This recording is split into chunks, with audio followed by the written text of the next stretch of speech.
Taste the Daily.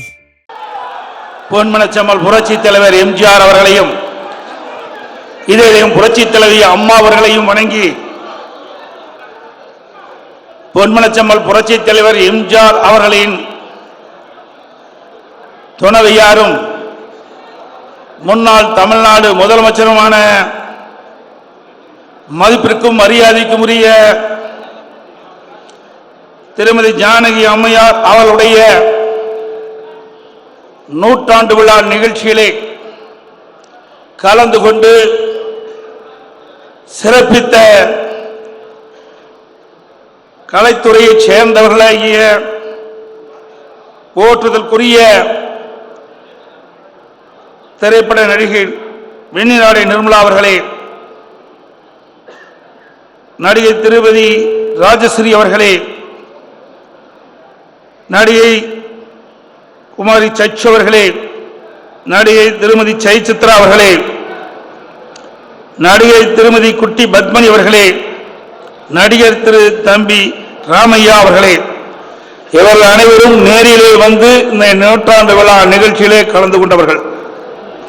அதோடு திருமதி ஜானகி அம்மையார் குடும்பத்தைச் சேர்ந்த மரியாதைக்குரிய திருமதி சுதா விஜயகுமார் அவர்களே, அனைவருக்கும் இந்த நேரத்திலே நன்றியை தெரிவித்து, அதேபோல் இந்த இனிய நூற்றாண்டு விழா நிகழ்ச்சிக்கு காணொலி மூலம் வாழ்த்துக்களை தெரிவித்துள்ள தேசிய முற்போக்கு திராவிட கழக பொதுச் செயலாளர் மதிப்புக்கும் மரியாதைக்கும் உரிய திருமதி பிரேமலதா விஜயகாந்த் அவர்களே, அதேபோல திரையுலகிலே தனக்கென்று முத்திரை பதித்துள்ள சூப்பர் ஸ்டார் மரியாதைக்குரிய திரு ரஜினிகாந்த் அவர்கள் அழகாக நம்முடைய போற்றலுக்குரிய ஜானகி அம்மா அவருடைய வரலாற்றை பற்றி எடுத்துச் சொன்னார்கள். அதேபோல அண்ணன் நடிகர் திரு சிவகுமார் அவர்களும் மரியாதைக்குரிய அபிநய சரஸ்வதி நடிகை திருமதி சரோஜா தேவி அவர்களும், நடிகை திருமதி லதா அவர்களும், நடிகை வெண்ணிலாடை நிர்மலா அவர்களும், நடிகை திருமதி ராஜஸ்ரீ அவர்களும், நடிகை குமாரி சச்சி அவர்களும், நடிகர் திரு பிரபு அவர்களும், நடிகை திருமதி ஜெயசித்ரா அவர்களும், இசை அமைப்பாளர் தேனிசி தென்றல் திரு தேவா அவர்களும், திரைப்பட இயக்குனர் நடிகர் திரு பி வாஸ் அவர்களும், நடிகர் திரு தம்பி ராமையா அவர்களும், கவிஞர் முத்துலிங்கம் அவர்களும், செல்வி விந்தியா அவர்களும், நடிகை திருமதி கௌதமி அவர்களும், நடிகை திருமதி குட்டி பத்மனி அவர்களும் இங்கே அற்புதமாக காணொலி மூலமாக தங்களுடைய வாழ்த்துக்களை தெரிவித்திருக்கின்றார்கள். அதேபோல இந்த நூற்றாண்டு விழா நிகழ்ச்சிகளை கலந்து கொண்டு வரவேற்புரையாற்றிய கழகத்தினுடைய மூத்த நிர்வாகி முன்னாள் அமைச்சர் அண்ணன் திரு சி பொன்னையன் அவர்களே, இந்த சிறப்பான நிகழ்ச்சியிலே கலந்து கொண்டு சிறப்பித்துக் கொண்டிருக்கின்ற கழகத்தினுடைய அவைத்தலைவர் போற்றக்கூடிய அண்ணன் டாக்டர் தமிழ்மகன் உஷேன் அவர்களே, நிகழ்ச்சியிலே பங்குபட்டு சிறப்பித்துக் கொண்டிருக்கின்ற கழகத்தினுடைய துணை பொதுச் செயலாளர் முன்னாள் அமைச்சர் அண்ணன் திரு கே பி முனுசாமி அவர்களே, கழகத்தினுடைய பொருளாளர் முன்னாள் அமைச்சர் அண்ணன் திண்டுக்கல் சீனிவாசன் அவர்களே, தலைமை நிலைய செயலாளர் அறிவு சகோதரர் முன்னாள் அமைச்சர் எஸ் பி வேலுமணி அவர்களே, இந்த நிகழ்ச்சியில் பங்குபட்டு சிறப்பித்துக் கொண்டிருக்கின்ற தலைமை கழக செயலாளர்களே, மாவட்ட கழக செயலாளர்களே, மாண்புமிகு நாடாளுமன்ற உறுப்பினர்களே, மாண்பு சட்டமன்ற உறுப்பினர்களே, முன்னாள் அமைச்சர் பெருமக்களே, முன்னாள் நாடாளுமன்ற சட்டமன்ற உறுப்பினர்களே, கழக சார்பு அமைப்பின் துணை நிர்வாகிகளே, மாவட்ட கழக நிர்வாகிகளே, ஒன்றிய நகர பேரூராட்சி பகுதி கழக செயலாளர்களே, கழகத்திலே பல்வேறு அமைப்புகளைச் சேர்ந்த நிர்வாகிகளே, உள்ளாட்சி அமைப்பைச் சேர்ந்த பிரதிநிதிகளே, பல்வேறு நிலைகளில் பணியாற்றி வரும் கழக நிர்வாகிகளே, கழகத்தினுடைய உடன்பிறப்புகளே, அதேபோல இந்த நிகழ்ச்சி சீரோடும் சிறப்போடும் இன்றைக்கு காலையில் துவங்கி மாலை வரை சிறப்பாக நடைபெறுவதற்கு அடித்தளமாக விளங்கி நமக்கெல்லாம் அற்புதமான நிகழ்ச்சியை நடத்தியவர்கள் அனைவருக்கும் இந்த நேரத்தில் நன்றி தெரிவித்துக் கொண்டிருக்கிறேன். இந்த நிகழ்ச்சியில் பங்கு பெற்றிருக்கின்ற மங்கள இசை வாசித்தவர்களுக்கும் வரவேற்பு நடனம் நிகழ்த்தியவர்களுக்கும் லக்ஷ்மண் சுருதி மெல்லிசை குழுவினர்களுக்கும் கவியரங்கம் பட்டிமன்றம் மூலம் பல்வேறு ஆழமான கருத்துக்களை வழங்கியவர்களுக்கும் சினிமா புகழ்பெற்ற நாட்டுப்புற இணையர் செந்தில் கணேஷ் ராஜலட்சுமி குழுவினருக்கும் எனது நெஞ்சார்ந்த நன்றியை இந்த நேரத்தில் தெரிவித்துக் கொள்கின்றேன். நான் பேசுகின்ற பொழுது ஒரு பெயர் விட்டு போயிட்டது. கழகத்தினுடைய துணை பொதுச் செயலாளர் முன்னாள் அமைச்சர் அண்ணன் நத்தம் விஸ்வநாதன் அவர்களுக்கும், அதே நேரத்தில் இங்கே காலையிலிருந்து மாலை வரை இந்த நிகழ்ச்சியிலே பங்கு பெற்று சிறப்பித்துக் கொண்டிருக்கின்ற அனைத்து பொதுமக்களுக்கும், கழக உடன்பிறப்புகளுக்கும், மகளிரைச் சேர்ந்த சகோதரிகளுக்கும், இறுதியாக நன்றி உரை ஆற்றுகின்ற முன்னாள் அமைச்சரும் மகளிருடைய செயலாளருமான அக்கா திருமதி ப வளர்மதி அவர்களுக்கும் எனது மனமார்ந்த நன்றியை முதலிலே உரித்தாக்குகின்றேன்.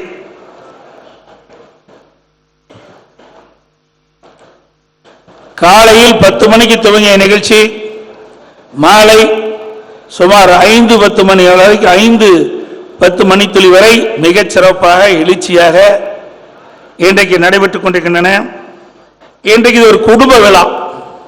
நம் குடும்பத்தில் ஒரு விழா எடுத்தால் எப்படி மகிழ்ச்சியாக கொண்டாடுவோமோ அதை விட அனைத்து இந்திய அண்ணா திராவிட முன்னேற்ற கழகத்துடைய குடும்ப விழாவாக நாம் இதை பார்க்கிறோம்.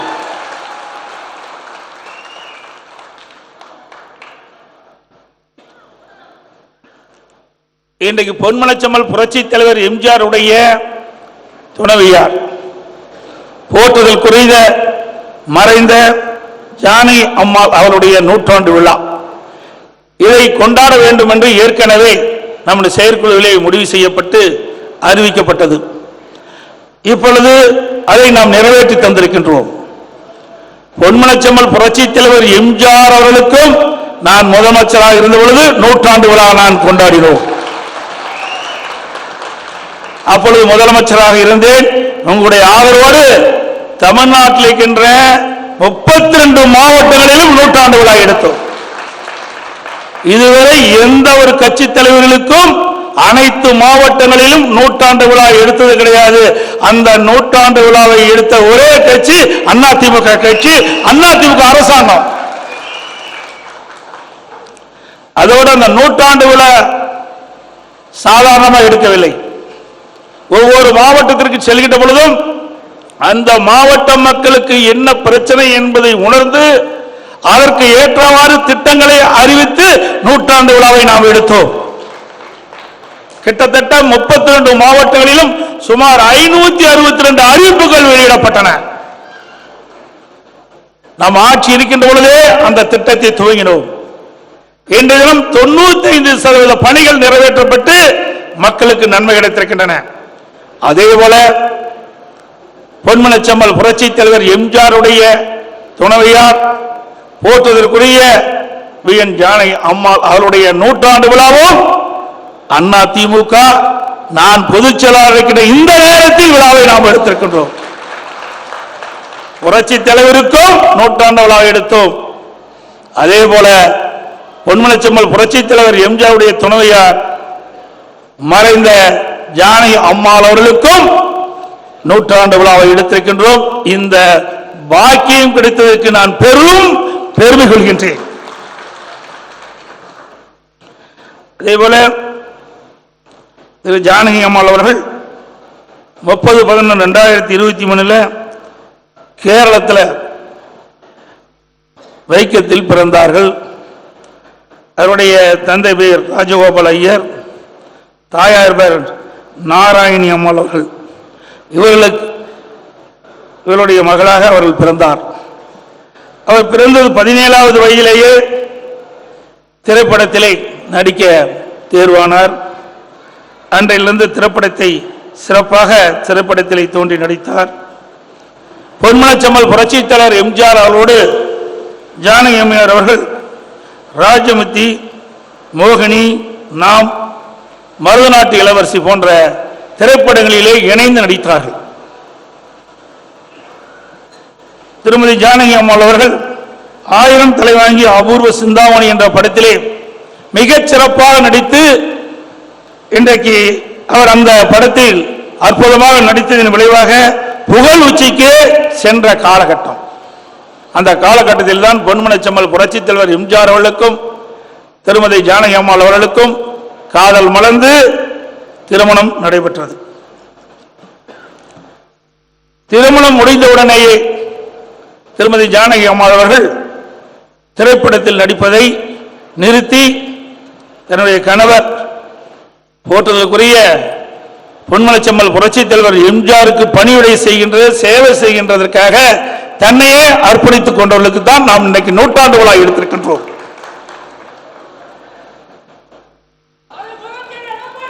பொன்மனச்செம்மல் புரட்சித் தலைவர் எம்ஜிஆர் அவர்கள் உச்சபட்ச நிலை அடைவதற்கு திருமதி ஜானகி அம்மாள் அவர்கள் துணை நின்றிருக்கின்றார்கள்.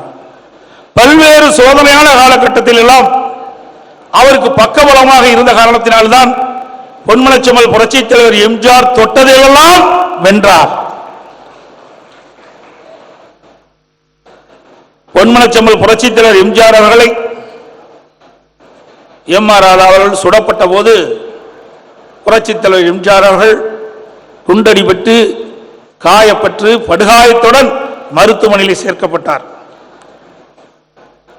அப்பொழுது மருத்துவமனையில் சிகிச்சை பெற்று வந்துகின்ற பொழுது திருமதி ஜானகி அம்மாள் அவர்கள் உடனிருந்து அவருக்கு பணிவிடை செய்து பூர்ண குணம் அடைந்து வெளியில் வருகின்ற அளவிற்கு வெளியிலே வருகின்ற வரை அவருக்கு முழுமையாக சேவை செய்தவர் தான் திருமதி ஜானகி அம்மாள் அவர்கள்.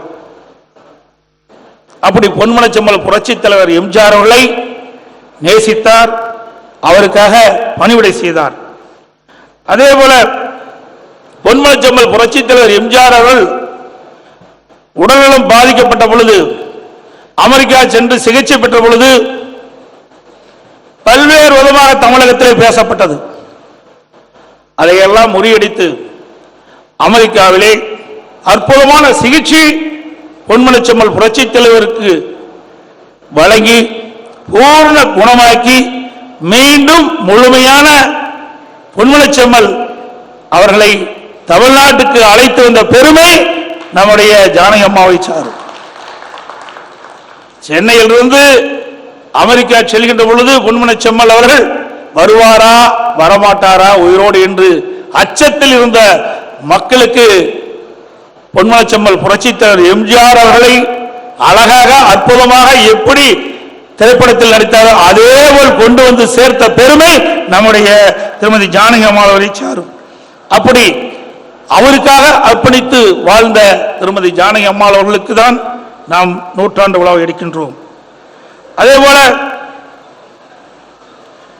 அனைத்து இந்திய அண்ணா திராவிட முன்னேற்ற கழகம் உருவாக்கப்பட்ட பொழுது பொன்மனச்செம்மல் புரட்சித் தலைவர் எம்ஜிஆர் தோற்றுவிக்கப்பட்ட பொழுது பல்வேறு சோதனைகளை சந்தித்தார். கட்சியை துவங்கியுடனே திரு கருணாநிதி அவர்களால் பல்வேறு இடையூறுக்கு ஆளாக்கப்பட்டார். ஒருமுறை பொன்மனச்செம்மல் புரட்சித் தலைவர் எம்ஜிஆர் அவர்கள் சட்டமன்றத்திலே பேசிக் கொண்டிருந்த பொழுது அவருடைய மைக் துண்டிக்கப்பட்டது. அதோடு நிற்காமல் அவர் மீது அங்கிருந்த சட்டமன்ற உறுப்பினர்கள் செருப்பை வீசி புத்தகத்தை வீசி தாக்கினார். அப்பொழுது பொன்மனச்செம்மல் புரட்சித் தலைவர் எம்ஜிஆர் அவர்கள் சட்டமன்றத்திலே தொடர்ந்து பேசினார். பேசி முடிக்கின்ற பொழுது சட்டமன்றத்திலே குறிப்பிட்டார், நீங்கள் எவ்வளவு அவமானப்படுத்தினாலும் அதை பற்றி நான் கவலைப்பட மாட்டேன். மீண்டும் இந்த ராமச்சந்திரன் சட்டமன்றத்தில் நுழைகின்ற பொழுது தமிழ்நாட்டு மக்களுடைய பேராதரவோடு முதலமைச்சராக நுழைவேன் என்று சபதம் போட்டார். அந்த சபதத்தோடு சட்டமன்றத்தில் தேர்தலை சந்தித்தார், பெரும்பான்மையோடு வெற்றி பெற்றார். அவர் சபதத்தை நிறைவேற்றுகின்ற விதமாக முதலமைச்சராக சட்டமன்றத்தில் நுழைந்தார். அதே போல்தான் இதை புரட்சித் தலைவி அம்மாவர்கள் பொன்மனச்செம்மல் புரட்சித் தலைவர் மறைவுக்கு பிறகு கழகம் இரண்டாக பிளவுபட்டது. அந்த பிளவுபட்ட கழகத்தை ஒன்றாக இணைத்தவர்கள் பொன்மனச்செம்மல் புரட்சி தலைவர் எம்ஜிஆருடைய ஆட்சி தமிழகத்திலே மலர வேண்டும் என்ற அடிப்படையிலே திருமதி ஜானகி அம்மா அவர்களும் நம்முடைய இதயம் புரட்சி தலைவி அம்மா அவர்களும் ஒருமித்த கருத்தோடு பேசி இந்த இயக்கம் ஒன்றாக இணைக்கப்பட்டது. கழகம் பிளவுபட்டிருந்த நேரத்தில் தேர்தலை சந்தித்தோம். எனக்கு முன்னால் பேசியவர்களும் குறிப்பிட்டார்கள். தேர்தலிலே நாம் வெற்றி வாய்ப்பை இழந்தோம். அப்பொழுது இரட்டை இலை வழக்குக்கு சம்பந்தப்பட்ட காரணத்தினால் நிறுத்தி வைக்கப்பட்டிருந்தது. திருமதி ஜானகி அம்மா அவர்கள் மாண்பு அம்மா அவர்களை அழைத்து, நீங்கள் தான் தகுதியானவர், ஆகவே நீங்களே இந்த கழகத்தை ஏற்று நடத்துங்கள் என்று அவரிடத்திலே ஒப்படைத்தார்கள். அனைத்து வழக்குகளையும் திருமதி ஜானகி அம்மா அவர்கள் திரும்ப பெற்றுக் கொண்டார்கள். ஆகவே கழகம் ஒன்றாக இணைந்தது. இணைந்த நேரத்திலே 2 சட்டமன்ற தேர்தல் இடைத்தேர்தல் வந்தது. அந்த 2 சட்டமன்ற இடைத்தேர்தலும் இரட்டை சின்னத்திலே நாம் போட்டியிட்டு வெற்றி கண்ட இயக்கம் அண்ணா திமுக இயக்கம். அப்ப ஆளுங்கட்சியாக திமுக இருந்தது. நம்முடைய சின்னம் கிடைத்தவுடன் முதல் வெற்றியை நாம் பெற்றோம். அதோடு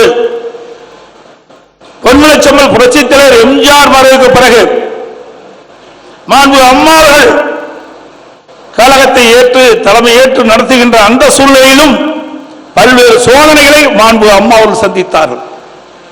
எப்படி பொன்மனச்செம்மல் புரட்சி தலைவர் எம்ஜிஆர் அண்ணா திமுகவை தொடங்கிய போது எந்த அளவுக்கு திரு கருணாநிதி அவர்கள் இடையூறு செய்தார்களோ அதைவிட பன்மடங்கு பொன்மனச்செம்மல் புரட்சி தலைவர் மறைவுக்கு பிறகு புரட்சி தலைவி அம்மா அவர்கள் கழகத்துடைய தலைமை பொறுப்பேற்று கட்சியை நடத்தி கொண்டிருக்கின்ற பொழுது துன்பத்திற்கு ஆளானார். அது மட்டுமல்ல, அன்று பொன்மனச்செம்மல் புரட்சி தலைவர் எம்ஜிஆர் இயக்கத்தை தோற்றுவிக்கின்ற பொழுது எவ்வளவு பிரச்சனையை சந்தித்தார்களோ அதே பிரச்சனையை அம்மாவும் சந்தித்தார்கள். அதற்கு பிறகு நாமும் இன்று வரை சந்தித்துக் கொண்டிருக்கின்றோம். ஆனால் அனைத்து இந்திய அண்ணா திராவிட முன்னேற்ற கழகம் எப்பொழுதெல்லாம் பிரச்சனையை சந்திக்கின்றதோ அப்பொழுதெல்லாம் வெற்றியை ஈட்டுவது இயல்பு. அதே போலதான் இன்றைக்கு நம்முடைய இயக்கத்தை அழிக்க நிற்கின்றவர்கள், முடக்க நிற்கின்றவர்கள், உடைக்க நிற்க நினைக்கின்றவர்கள் ஒருபோதும் அவருடைய எண்ணம் நிறைவேறாது என்பதை பலமுறை நாம் நிரூபித்து காட்டிக் கொண்டிருக்கின்றோம். இன்றைக்கு பொன்மனச்செம்மல் புரட்சி தலைவர் எம்ஜிஆர் எடுத்தவுடனே முதலமைச்சராக வரவில்லை. பலமுறை சட்டமன்ற உறுப்பினராக இருந்து பணியாற்றினார், எம்எல்சியாக இருந்து பணியாற்றினார். அவர் தமிழ்நாடு முழுவதும் திராவிட முன்னேற்ற கழகத்தில் அன்றைய தினம் இருந்த பொழுது தேர்தல் பிரச்சாரத்தை மேற்கொண்டு மக்களை சந்தித்து மக்களுடைய ஆதரவை பெற்று ஆட்சிக்கு துணை நின்றவர் பொன்மனச்செம்மல் புரட்சி தலைவர் எம்ஜிஆர் அவர்கள். அப்படி மக்களோடு மக்களாக பழகி மக்களுடைய எண்ணங்களை தெரிந்து அரசியல் வாழ்க்கையில் ஈடுபட்ட காரணத்தினால் தான் மக்கள் அவரை ஏற்றுக்கொண்டு கிட்டத்தட்ட அவர் உயிரோடு இருக்கின்ற வரை அவர்தான் முதலமைச்சர் என்று இன்றைக்கு மக்கள் தீர்மானித்து அந்த பொறுப்பை அவரிடத்திலே வழங்கி வந்தார்கள். அதே போல 1980 என்று கருதுகின்றேன்.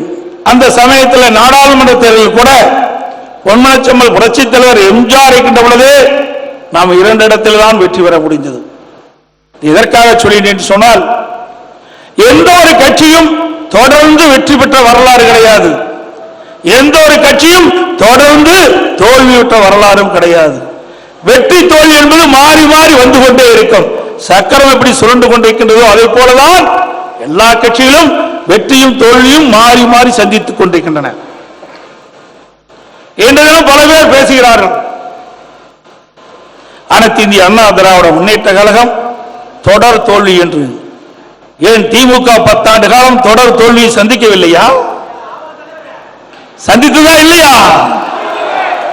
அப்படி தொடர் தோல்வி சந்தித்த திமுக கட்சி ஆட்சிக்கு வரவில்லையா?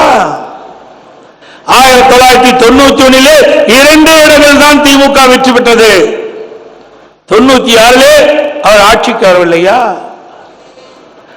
எல்லா கட்சிகளும் மாறி மாறி வெற்றி தோல்வி சந்தித்துக் கொண்டுதான் இருக்கின்றது. கால சூழ்நிலைக்கு தக்கவாறு, அரசியல் சூழ்நிலைக்கு தக்கவாறு ஆட்சி மாற்றம் ஏற்படுவது இயல்பு. ஆனால் அனைத்து இந்திய அண்ணா திராவிட முன்னேற்ற கழகத்தை பொறுத்த வரைக்கும் வெற்றி என்பது நிச்சயிக்கப்பட்டது என்பதை நாம் ஒவ்வொருவரும் எண்ணி பார்க்க வேண்டும். அனைத்து இந்திய அண்ணா திராவிட முன்னேற்ற கழகத்தில் இருக்கின்ற கட்சி நிர்வாகிகள் தொண்டர்கள் மாதிரி எந்த கட்சிக்கும் தொண்டர்கள் நிர்வாகிகள் கிடையாது. இருவரும் தலைவர்கள் மறைந்தும் கூட இன்றைக்கும் நம் குடும்பம் போல் காட்சியளித்துக் கொண்டிருக்கின்றோம் சொன்னால் அதுதான் அனைத்து இந்திய அண்ணா திராவிட முன்னேற்ற கழகத்திற்குள்ள குணம். அனைத்து இந்திய அண்ணா திராவிட முன்னேற்ற கழகம் குடும்பம், குடும்ப கட்சி. அதே நேரத்தில் பல பேர் சொல்வார்கள் திமுக ஒரு குடும்ப கட்சி என்று. ஆம், குடும்ப கட்சி. அது திரு கருணாநிதியுடைய குடும்ப கட்சி. அது திமுக கட்சியுடைய குடும்ப கட்சி கிடையாது. திரு கருணாநிதி குடும்பத்தினுடைய உறுப்பினருடைய குடும்ப கட்சி. அந்த குடும்பத்தில் இருக்கின்றவர்கள் மட்டும்தான் அந்த கட்சிக்கு தலைவராக முடியும், ஆட்சி அதிகாரத்திற்கு வர முடியும். ஆனால் அண்ணா திமுகவை பொறுத்த வரைக்கும் அண்ணா திமுக குடும்பத்திலே யார் உழைக்கின்றார்களோ, யார் விசுவாசமாக இருக்கின்றார்களோ, யார் வேணாலும் இந்த கட்சிக்கு பொதுச் செயலாளராகலாம், உழைத்தால் விசுவாசமாக இருந்தார். அதுபோல ஆட்சியிலும் அமைச்சராக, சட்டமன்ற உறுப்பினராகலாம், நாடாளுமன்றம் அமைச்சராகலாம், ஏன் முதலமைச்சராகவும் ஆகலாம் அண்ணா திமுகவை மட்டும். அதுதான் குடும்ப கட்சி அண்ணா திமுக கட்சி. திமுகவுக்கும் அண்ணா திமுக உள்ள வேறுபாடு இதுதான். அதோடு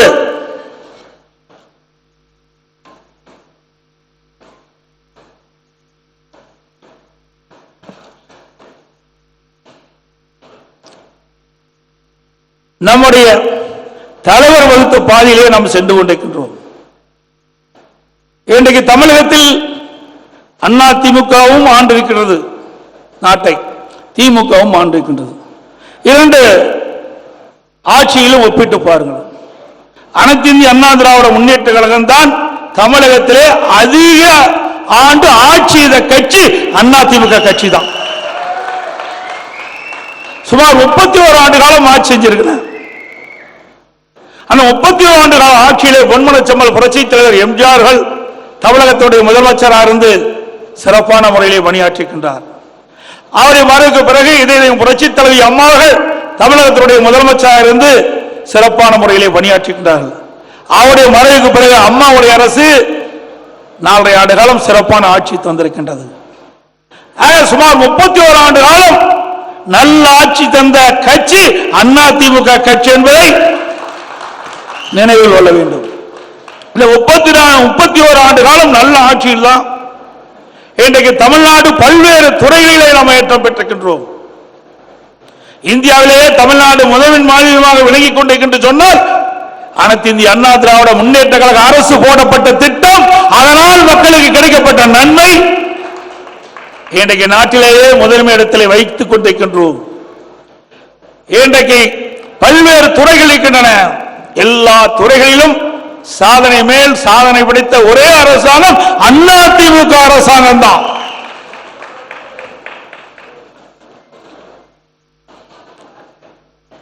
அனைத்து இந்திய அண்ணா திராவிட முன்னேற்ற கழக அரசு இருக்கின்ற பொழுதுதான் நம்முடைய தலைவர்களுக்கு, இதே புரட்சி தலைவி அம்மா அவர்களுக்கு பிரம்மாண்டமான நினைவு மண்டபத்தை நாம் எழுப்பினோம். பிரம்மாண்டமான நினைவு மண்டபம். அதே போல பொன்மனச்செம்மல் புரட்சி தலைவர் எம்ஜிஆருடைய நினைவிடத்தை நாம் புதுப்பித்துக் கொடுத்தோம். பொன்மனச்செம்மல் புரட்சி தலைவர் எம்ஜிஆர் அவர்களுக்கு புகழ் சேர்க்கின்ற விதமாக அந்த 100 ஆண்டு விழா எடுக்கின்ற அந்த தருணத்திலே பீச் ரோட்ல காமராஜர் சாலையில பிரம்மாண்டமான அந்த ஆட்சி, நூற்றாண்டு உள்ள ஆட்சியை நாம் அமைத்துக் கொடுத்தோம். அதே போல இதயம் புரட்சி தலைவி அம்மாவுடைய முழு உருவ திருவுருவ படத்தை சட்டமன்ற வளாகத்திலே வைத்ததும் அதிமுக ஆட்சியிலே தான்.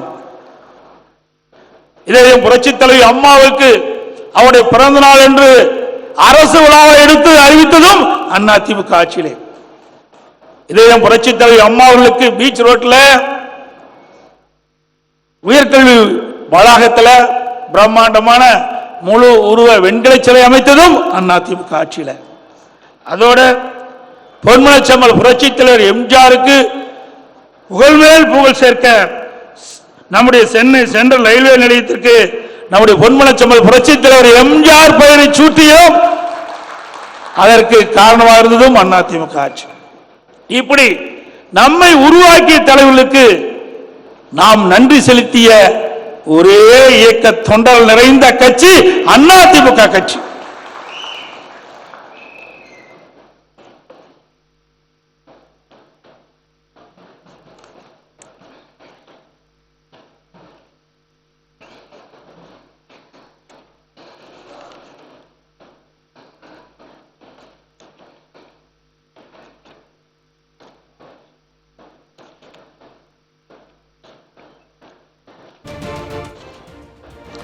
பொன்மனச்செம்மல் புரட்சி தலைவர் எம்ஜிஆர் அவர்களுக்கு இன்றைக்கு மத்திய அரசில் வழங்கப்படுகின்ற உயர்ந்த விருதான பாரத ரத்னா விருதை வழங்க அறிவித்தார்கள். அந்த விருதை மறைந்த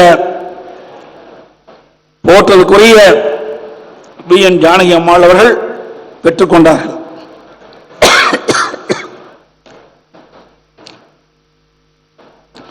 அதோடு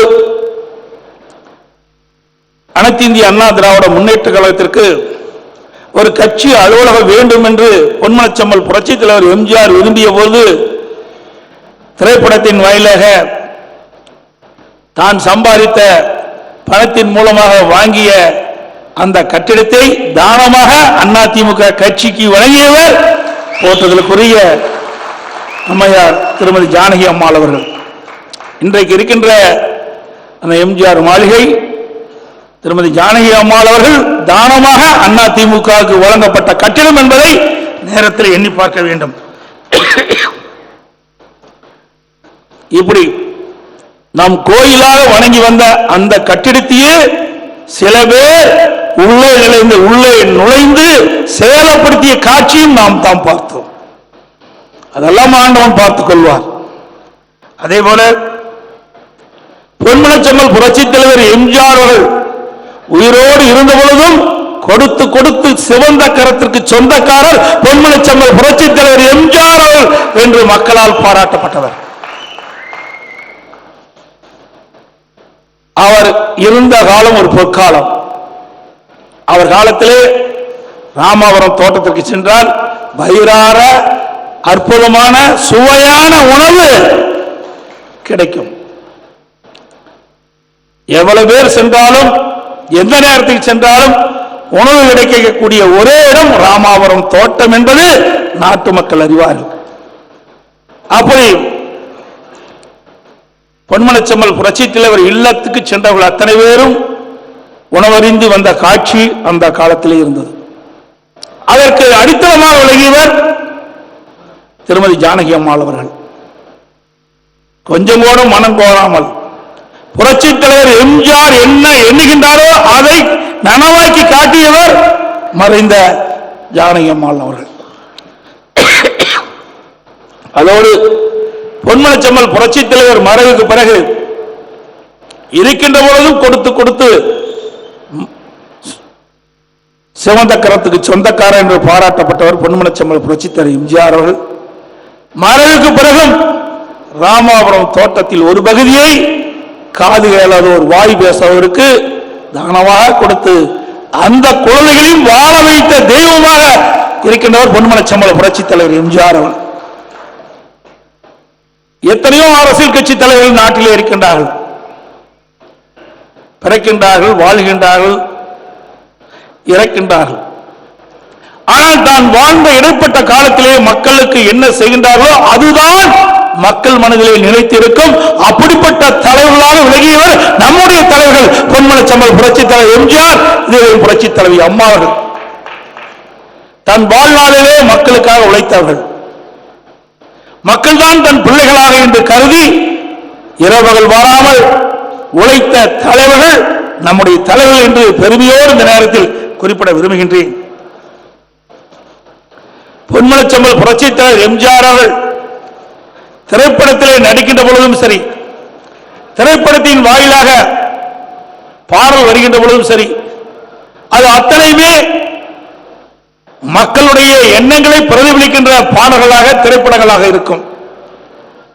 அச்சம் என்பது மனமையடா வீரத்தை பறைசாற்றுகின்ற அற்புதமான பாடலுடைய வரியில், அதே போல நல்ல நல்ல பிள்ளைகளை நம்பி இந்த நாடே இருக்குது தம்பி அற்புதமான பாடல். இளைஞருடைய எதிர்காலத்தை இந்த பாடல் மூலமாக பறைசாற்றுகின்றார். சின்ன பையிலே செய்தி கேளடா அற்புதமான பாடலை பாடியிருக்கின்றார். அதே போல நல்ல நல்ல நிலம் பார்த்து நாமும் விதைக்கணும் என்றும் கடவுள் என்னும் முதலாளி கண்டெடுத்த தொழிலாளி விவசாயி என்ற அற்புதமான பாடல்களை பாடி விவசாயிகளுடைய மனதை குளிர வைத்தவர். அதே போல மீனவர்களை பற்றியும் தொழிலாளரை பற்றியும் தன் படத்தின் வாயிலாக இன்றைக்கு நடிப்பின் வாயிலாக வெளிப்படுத்தி அவருடைய வாழ்க்கைக்கு ஒளியேற்றிய பெருமைக்குரியவர் பொன்மனச்செம்மல் புரட்சி தலைவர் எம்ஜிஆர் அவர்கள். இப்படி பெருமைக்குரியவருடைய தலைவர்களாக நம்முடைய தலைவர்கள் விளங்கினார் என்பதை இந்த நேரத்தில் நினைவு கூட கடைபிடிக்கின்றேன். பொன்மனச்செம்மல் புரட்சி தலைவர் எம்ஜிஆர் அவர்களும் அதே போல அவருடைய துணைவியார் திருமதி ஜானகி அம்மா அவர்களும் இரண்டு தலைவர்களுமே முதலமைச்சராக இருந்திருக்கின்றார். நாட்டுக்காக பாடுபடுவதற்காக இறைவன் கொடுத்த வரமாக பார்க்கப்பட்டார். அவரோடு இதே புரட்சி தலைவி அம்மா அவர்கள் திருமதி ஜானகி அம்மாவால் இந்த கழகத்தை அவரிடத்தில் ஒப்படைக்கப்பட்டு, யாரிடத்தில் இந்த கழகத்தை ஒப்படைத்தால் இந்த கழகம் வலுப்பெறும் ஆட்சி தொடரும் என்று எண்ணி ஒப்படைத்தார். அந்த தகுதி புரட்சி தலைவி அம்மாவுக்கு இருந்தது. ஆகவே தன்னிடத்தில் ஒப்படைக்கப்பட்ட அந்த பொறுப்பை தன்னுடைய காலத்திலே நிறைவேற்றி காட்டிய தலைவி இதயம் புரட்சி தலைவி அம்மாவர்கள். அதே அனைத்து இந்திய அண்ணா திராவிட முன்னேற்ற கழகத்தை அழிக்க எவராலும் முடியாது. இன்னும் சொல்ல போனால் குறுகிய காலம்தான் இருக்கிறது. தேர்தலுக்கு இன்னும் ஒரு 15 மாத காலம்தான் தேர்தலுடைய தேதி அறிவிக்கின்ற காலம் இருக்கின்றது. அந்த 15 மாத காலத்திலே பொன்மனச்செம்மல் புரட்சி தலைவர் எம்ஜிஆர், புரட்சி தலைவி அம்மா இருவரும் தலைவர்கள் விட்டு சென்ற பணியை நாம் தொடர்வதற்கு ஒரு நல்ல வாய்ப்பு கிடைக்கின்றது. அந்த வாய்ப்பை நல்ல முறையிலே நாம் பயன்படுத்திக் கொள்ள வேண்டும் என்ற நேரத்தில் தெரிவிக்க விரும்புகின்றேன். அதோடு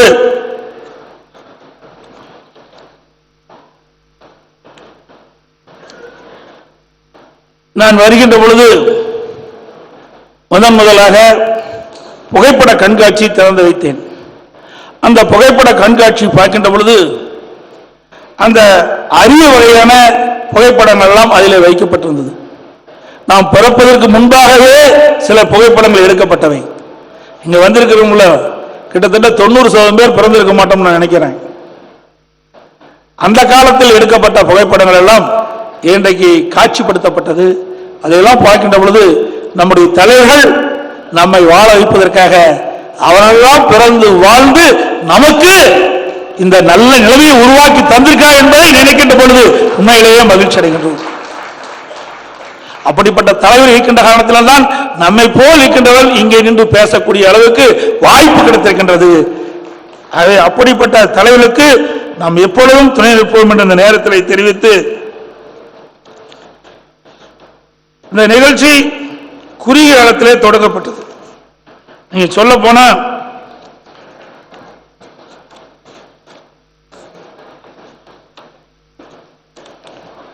ஒரு 13 நாளைக்கு முந்திதான் தலைமை கழக நிர்வாகிகள் பேசிக்கொண்டிருக்கும் போது சொன்னாங்க, இன்றைக்கு மறைந்த முன்னாள் முதலமைச்சர் திருமதி ஜானகி அம்மாள் அவர்களுக்கு நூற்றாண்டு விழா எடுக்கிறோம் என்று சொன்னோமே, இன்னும் எடுக்கவில்லை. அதை விரைந்து அவர்களுக்கு நூற்றாண்டு விழா எடுக்கின்ற பணி துவங்க வேண்டும் என்று சொன்னார்கள். உடனடியாக நாம் மண்டபத்தை தேடி தேடி பிடித்தோம். இந்த மண்டபம் தான் கிடைத்தது. இந்த மண்டபத்தில் இதை நடத்தலாம் என்று முடிவு செய்யப்பட்டு 13 நாள் தான் ஆச்சு. அந்த 13 நாள்ல இந்த நூற்றாண்டு விழாவை நடத்த முடியுமா என்று எண்ணினோம். ஆனால் நடத்த முடியும் என்று நம்முடைய கழக நிர்வாகிகளும் தொண்டர்களும் நிரூபித்து காட்டுகின்றோம். காலை 10 மணிக்கு துவங்கி மாலை 6 மணி வரை மிகச் சிறப்பாக எழுச்சியாக எங்கேயும் தோல்வியின்றி விறுவிறுப்பாக அனைவரும் மகிழ்ச்சி அடையக்கூடிய அளவுக்கு நிகழ்ச்சி ஏற்பாடு செய்திருக்கிறார். இதற்கு ஒரு விழா குழு அமைக்கப்பட வேண்டும் என்று நாம் அமைத்தோம். அதிலே மரியாதைக்குரிய மூத்த தலைவர் முன்னாள் அமைச்சர் அண்ணன் பொன்னையன் அவர்களும், அதோடு அறிவிச்சவர் டாக்டர் சி விஜயபாஸ்கர் முன்னாள் அமைச்சர்,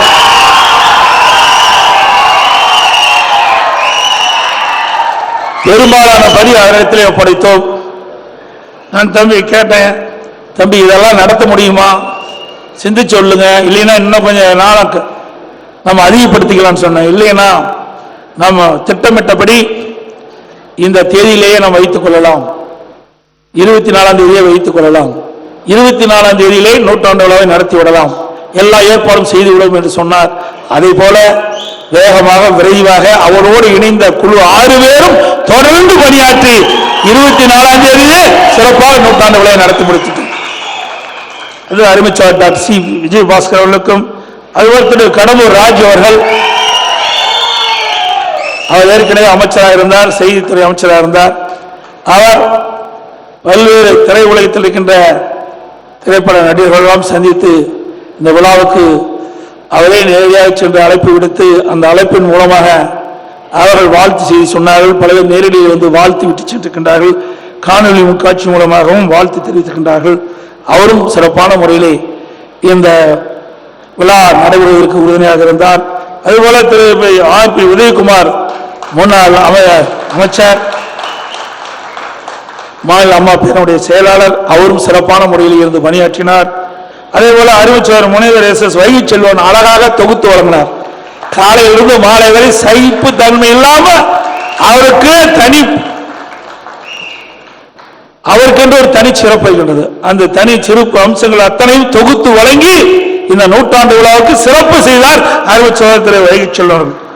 அதுபோல இயக்குனர் திரு ஆர் வி உதயகுமார் அவர்கள், அவரும் திரையுறைகளை சார்ந்த காரணத்தினால் திரையுறையில் இருக்கின்றவர்கள் எல்லாம் சந்திக்கக்கூடிய ஏற்பாடு செய்து கொடுத்து அவர்களை வரவழைப்பதற்கு உறுதுணையாக இருந்தார்.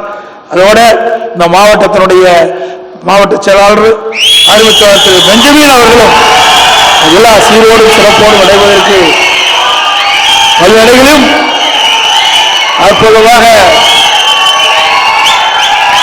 விளம்பர தட்டியை வைத்து வரவேற்றிருக்கின்றார்கள். ஆக இந்த விழா குழுவினருக்கும் இந்த இருக்கின்ற மாவட்ட செயலாளருக்கும் கழகத்தின் சார்பாக அவர்களுக்கு பாராட்டுகளையும் நன்றியும் இந்த நேரத்தில் தெரிவித்துக் கொள்ள கடமைப்பட்டிருக்கின்றேன். இன்றைக்கு இந்த நூற்றாண்டு விழா குறுகிய காலத்திலே நாம் ஏற்பாடு செய்திருந்தாலும் அந்த குறுகிய காலத்திலே அனைவருக்கும் தகவல் கொடுக்கப்பட்டு உங்களை எல்லாம் இந்த நிகழ்ச்சியில் பங்கு பெற செய்த தலைமை கழகத்துடைய மேலாளர் அறிவிச்சார் மகாலிங்கம் அவர்களுக்கும் இந்த நேரத்திலே நன்றியை தெரிவித்து, அவரோடு தலைமையகத்தில் பணிபுரிகின்ற அனைத்து அலுவலர் நண்பர்களுக்கும் நன்றி தெரிவித்து, இந்த விழா சீரோடும் சிறப்போடும் இன்றைக்கு எழுச்சியோடு விளைவதற்கு உருவாக இருந்த அத்தனை நல்ல உள்ளங்களுக்கும் நன்றி தெரிவித்து, இந்த நிகழ்ச்சியில் பங்கு பெற்ற அனைவருக்கும் என்னுடைய வாழ்த்துக்களையும் நன்றி தெரிவித்து, இந்த நிகழ்ச்சி இன்றைக்கு பொதுமக்கள் அனைவருக்கும் கொண்டு சேர்வதற்கு உறுதுணையாக உள்ள ஊடகத்துக்கும் பத்திரிகை நண்பர்களுக்கும் நன்றி தெரிவித்து விடைபெறுகின்றேன். நன்றி, வணக்கம்.